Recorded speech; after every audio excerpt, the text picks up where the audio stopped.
Okay. All right, so Kristen has the camera rolling, so just want to say welcome back this is our second session. I just want to run over a couple of things before Kristen gets started. Did everybody receive an email from Healthy? It's health with the IE. If not, check your proof points or your spam box to see if it's there. Healthy is what Kristen is going to be using to upload the handouts as well as the videos from the sessions. It's going to be under the education tab in there. So yeah, if you still don't have it or anything like that, even in your proof point, just let us know. We'll try to get that to you. We had to cancel our team meetings last week due to the hurricane and the inclement weather. So me and Kristen was talking before the session, and we're going to aim for next Thursday, which I believe is the 25th. I did want to get a preference of time for you guys. Kristen can kind of do during lunch or the afternoon or even the morning that day. Does anybody have a preference of like morning or lunch or afternoon? I can just set a time block and let you guys know. But I want to at least open it up to see if anybody had like a preference. I like lunch. 10 to 2 is always good. Okay. You settled in from the morning and then who knows what's going on in the afternoon. Okay. Appointments or whatever. All right, it runs downhill after that. Okay, so I'll look at that time block and I'll try to look at all your calendars to see which time fits best for your team. And I'll keep you guys posted on that. I plan to do that this afternoon, so no later than tomorrow will I have y'all scheduled for your new team meetings. Okay, I think that's all I have, so I'm going to hand it over to Kristen. Thank you. All right, how's everybody doing today? Good. Okay, so how did everybody do with your challenges with getting in the fruits and the vegetables? Is everybody doing good? Is anybody struggling? No? Is everybody? Yeah. A little bit? It was a weekend until I started having heart troubles and got stressed out. Oh no! And then I stopped focusing on it, but I was Okay. still trying to eat more fruits. I just didn't get all the way by some days. Okay, all right. So that's good that you still were able to get in more. Who has gotten in all 5 every single day? Woohoo! Good job, guys. All right, great. So today we're going to talk about metabolism and weight loss. So what are some thoughts that come to mind when you guys hear the word metabolism? Slow. Slow, okay. No. What else? Declines over time or gets worse over time. Declines over time or gets worse over time, okay. Anything else? Can anyone tell me what metabolism actually means? Is it how fast you burn the Yeah, to some extent, yes. So here's a good definition for you. Metabolism is basically the process where your body requires energy to make chemical reactions happen. So your body is constantly in a catabolic state, which means it's breaking down tissues and cycling through fluids and that type of thing, and it's also in an anabolic state where it's taking food and building that back up into the cells and the fluid and all that got broken down during the anabolic phase. Okay, so basically the rate at which that occurs is your metabolic rate, and that is measured in calories. Okay, so this is just a pie chart that basically shows you how your total daily energy expenditure is split up.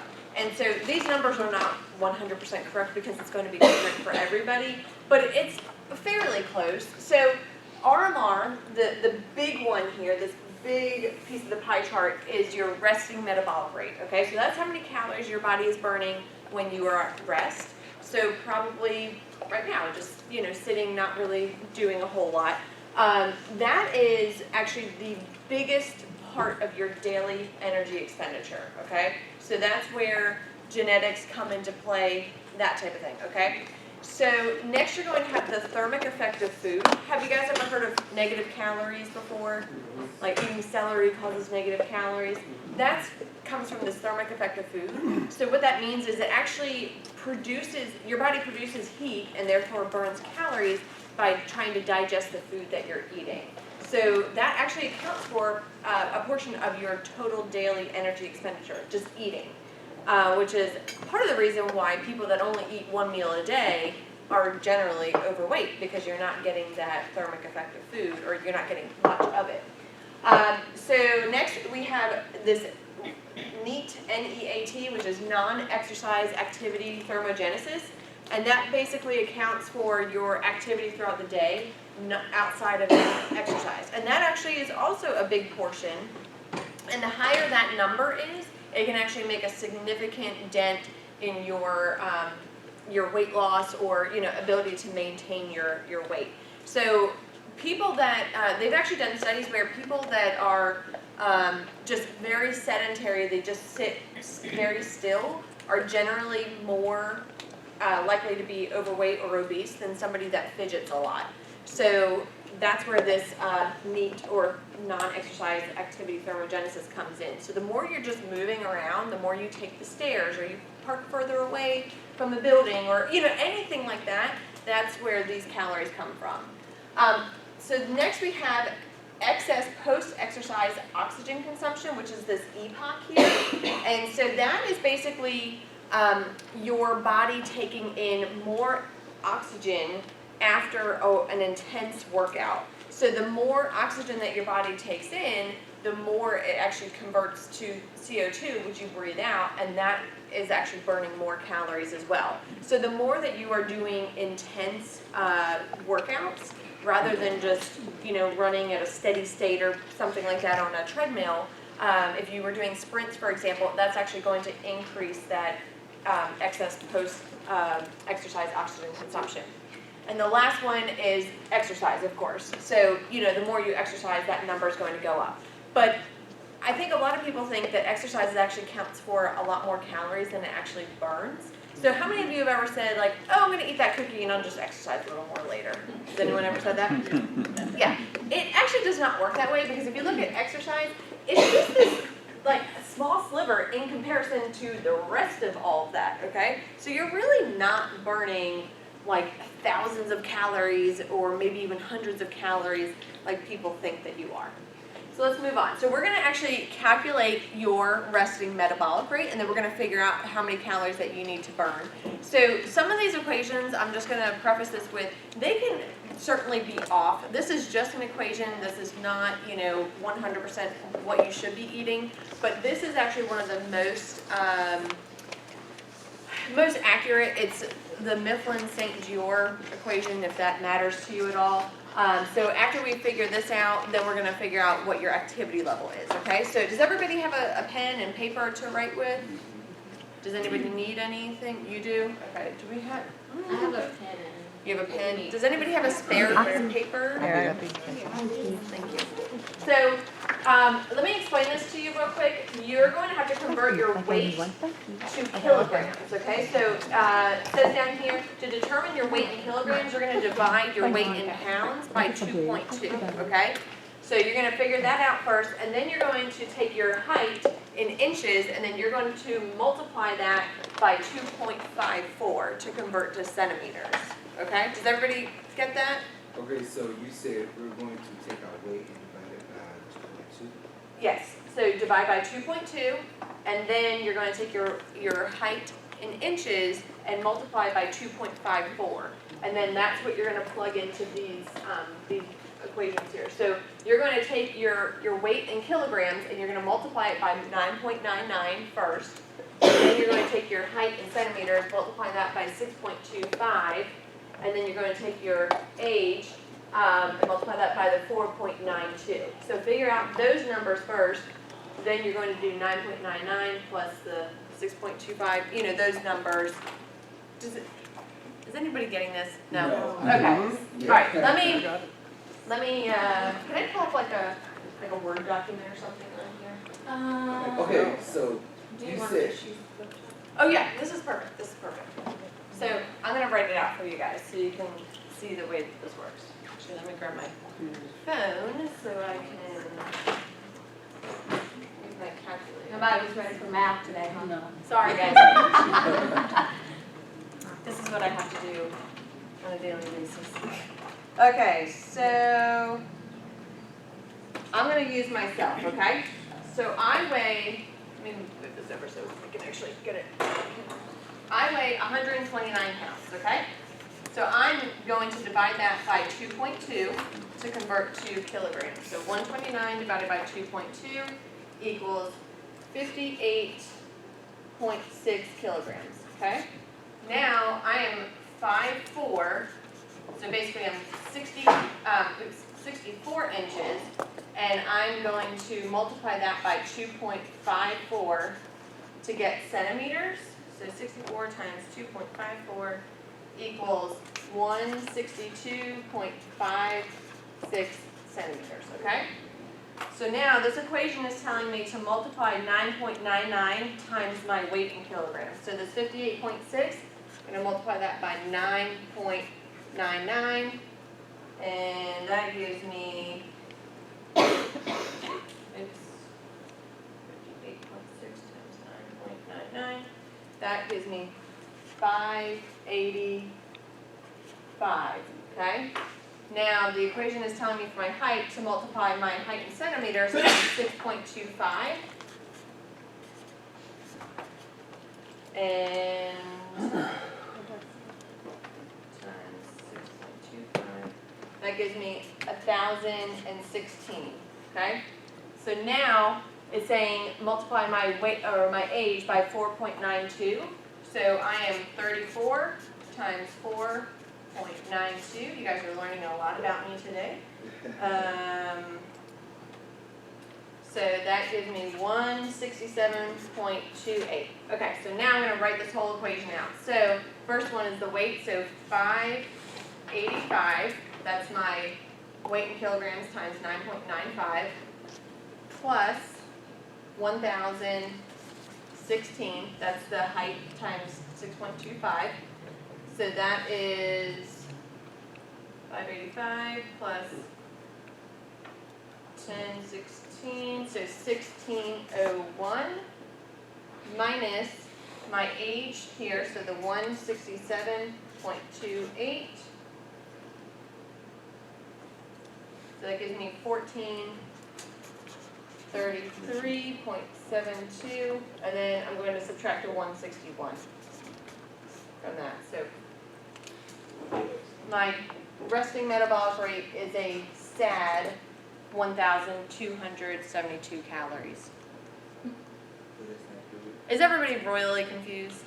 If you ate 1,272 calories a day, does that mean you would lose weight? Yes, but this is my resting Or you just metabolic sit rate. around hanging out? Yeah, if I literally binge watched Netflix all day, this is all I could eat. Didn't even get up. Right. Yep. And I didn't eat anything either. Who needs help on this? I'm gonna have you guys work on it, and then I'll just walk around the room and chop you guys out. So raise your hand if you need help. Can you do me a favor and just slide that board over a So, little bit? yeah. Yeah, because we can't really see it. Thank you. Is anybody struggling, or has everybody got it? I'll take that as everyone's good. So we're just figuring out what your resting metabolic rate is right this second, and then we're going to add your activity factor O.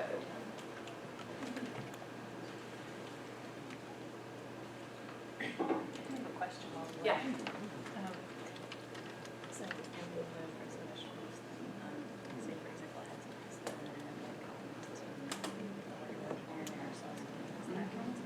then Yeah, a half a cup would be a vegetable.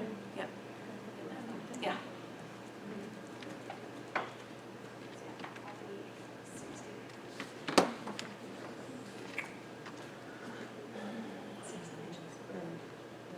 Okay. Yep. Okay. Perfect. Yep. Well, you actually need 60. It's fine. What she's missing is Yeah. parentheses and what you're supposed to. Makes it easier to talk. So what you're supposed to do, and then all that minus one. That's right. Yeah. Oh, So you You ever tried this rubber drink out of the last minute? I have. It's extremely horrible. Yep. Terrible. I tried it. It burned every time. It's worse than nitro, and I'll do NyQuil like crazy. Just kidding. I don't think like crazy. It burns all the way down to the. Yeah, apple cider stuff just burns like a dog. Yep. So now you're gonna write together that you're gonna do this 980, 20, Green. so now we're gonna figure out something. Huh?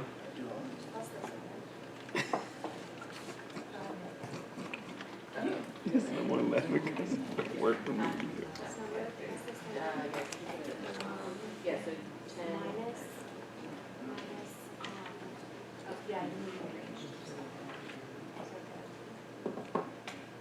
Okay, so then you're going to subtract the 113 times 400.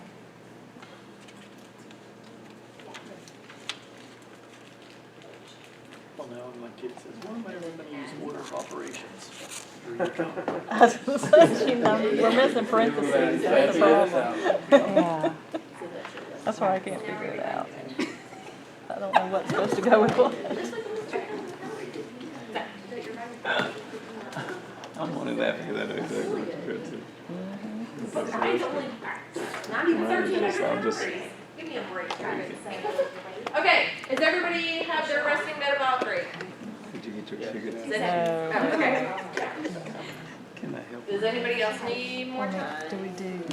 So you could Wait, times.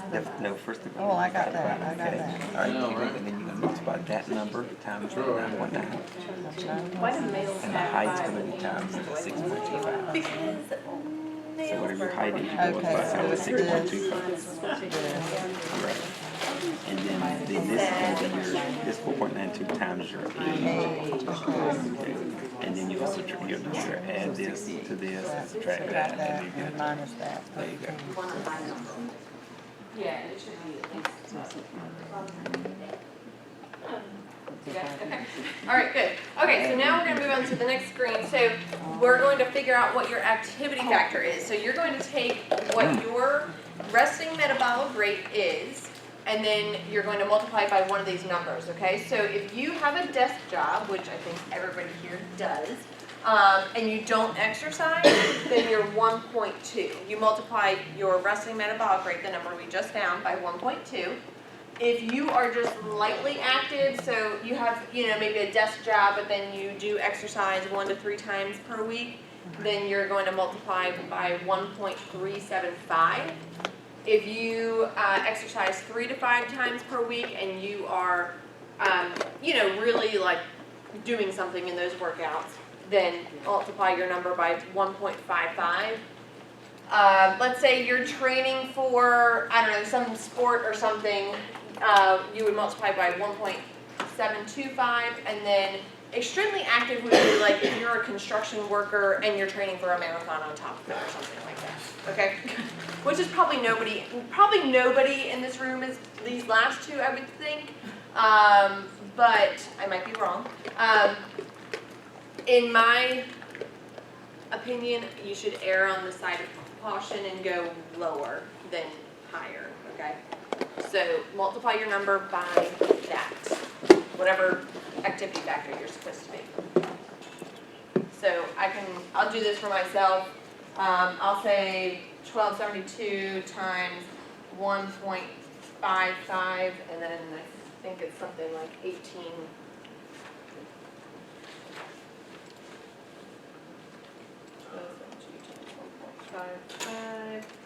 Is 1971. This marker is not working so well. So the amount of calories that I can consume to maintain my weight would be 1,971 calories. Okay, does everybody have this number? Okay, so now, if you would like to lose weight, then you are actually going to subtract some calories from your number here, okay? So for males, I would suggest subtracting 500 calories. For females, I would suggest subtracting anywhere from 250 to 300 calories, okay? So let's say I want to lose weight, I'm going to subtract 300 calories. So now I'm going to be at 16 71 calories per day, and that's what I would eat to lose weight, okay? Grease 500. And that, is that a calorie a week?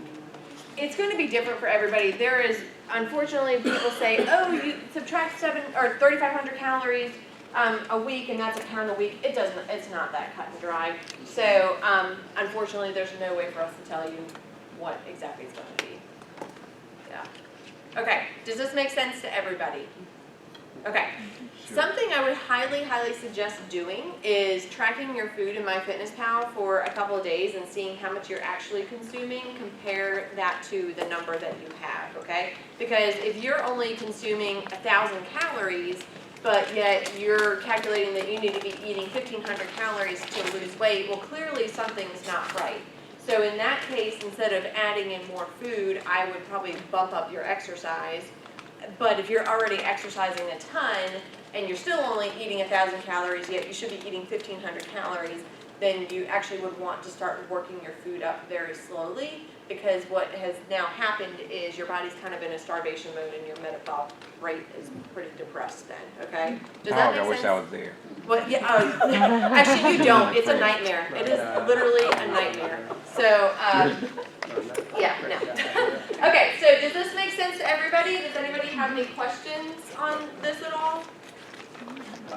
What this tells me is the app, what were you just saying? MyFitnessPal? I'm using one called Lifestone right now, but MyFitnessPal is pretty accurate in its calculation of calories. that you Sometimes need it is in and a day. sometimes it's not. Yeah. You know, it's, I don't know why, but sometimes I get like people that give me these like very bizarre numbers, and other times that it's dead on, so. Well, what we calculated here is pretty close to it. Okay, so that's good. So that's why I'm saying that's what that's Yeah, telling me. and you could always put in to MyFitnessPal or whatever food tracker if you want to use that. You can put this number in and then start comparing what you're eating to what it should be. But I would certainly just track your food for a couple of days, see where you're at, and then you can adjust the numbers based off of that, okay? Yeah. So if you're lightly active and you're not eating enough, you're actually hurting yourself. Correct. Yeah, exactly. Yeah, if you're not eating enough, you can do more harm than good. So undereating is just as bad as overeating. Significantly undereating is just as bad. Okay, so let's talk about the variables that actually affect your metabolic rate, okay? So genetics is definitely one of them, which we mentioned with that resting metabolic rate. So the way that your parents actually ate and lived their lives, that changes their genetic makeup, which then gets passed on to you. The way that you eat and you live your life is going to actually change your genetic makeup, and then you pass it on to your children. So people that say, oh, it's in my genes to, you know, be overweight and obese, that is certainly true. However, research has actually shown that you can do something about it, and you can actually improve your genetics and pass that on to your kids. So, which is pretty huge. So in my opinion, I would do, you know, everything I could to, you know, really change that. So over, I think it's like maybe 2 or 3 generations, you can completely erase obesity and heart disease and that type of thing within a family, which is pretty crazy. Yeah. So definitely, you know, like I said, if your parents are overweight or obese, you are more likely to be the same. Gender, unfortunately, females do not burn as many calories as males do. So that's why females had to subtract, you know, the 161 and males added 5. So it's just sad but true. Your age also is going to impact your metabolic rate. So obviously somebody that is 20 years old versus somebody that's 50 years old is going to be on 2 totally different pages. So I don't know about you guys, but when I was in, I mean, I can definitely remember in high school I had the nickname Bottomless Pit because I could just eat anything and everything, and I literally had six-pack abs. Well, that is not the case anymore. So as you get older, your metabolic rate decreases by about 2 to 3% per decade. So, which actually is not a ton if you calculate it, but it certainly does add up over time. Your weight, so if you weigh more, you're actually going to burn more calories. However, we'll actually see in the next slide that if you have more body fat on you, your metabolic rate is actually going to be lower, which kind of seems counter to what this is saying. if you have a higher weight. But think of a bodybuilder, okay? So a male bodybuilder could be 250 pounds, but they're going to have 5% body fat versus a male that's sedentary and weighs 250 pounds but has 20% body fat.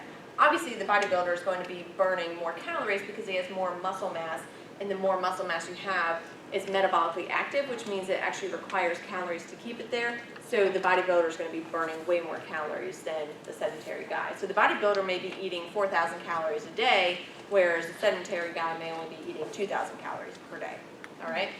Height, if you are taller, you actually burn more calories because you have more body surface area, and therefore you burn more. Yeah, so the short people in the room, myself included, it's a sad fact of life. So I have all 5 going against me. What's that? I have all 5 going against me. Yeah, sorry. So body fat percentage, I just explained this. So diet, so this is kind of what we just talked about. If you have been starving yourself, you can definitely mess up your metabolic rate, and it will slow by as much as 30%. So I have people all the time that are coming to me that have just done the ketogenic diet, or when HCG was really popular, you can only eat 500 calories a day. Luckily, that's kind of died off a little bit, but I had a lot of women coming to me, and men too, that did that. They lost the weight, and then they gained it all back again because no one's going to eat 500 calories a day for the rest of their life. And then they go back and go to, physicians weight loss or whatever the places are called, and they try to do the diet again. Well, guess what? It doesn't work this time because their metabolic rate is all screwed up. And so then they come to me and want me to fix them. And so where you said, oh, I wish I had that problem where I had to eat more calories, that's what they have to do, but it's very, very slowly that they have to work up their food, and that's why it's a nightmare, because it's like, it takes like a year to get back to normal. So don't ever starve yourself if you are trying to lose weight. It is just like the worst idea ever. So next one is body temperature. So this means if you live in we're all kind of screwed here in South Carolina. If you live in a colder environment, so if you lived in the north, you actually burn more calories because of your outside temperature. And then also if you have a fever, you're going to burn way more calories because your body temperature is higher. So if you actually read down here, it says a person with a fever of 4 degrees Celsius, which I know we do Fahrenheit, above normal, actually would burn 50% more calories. Isn't that crazy?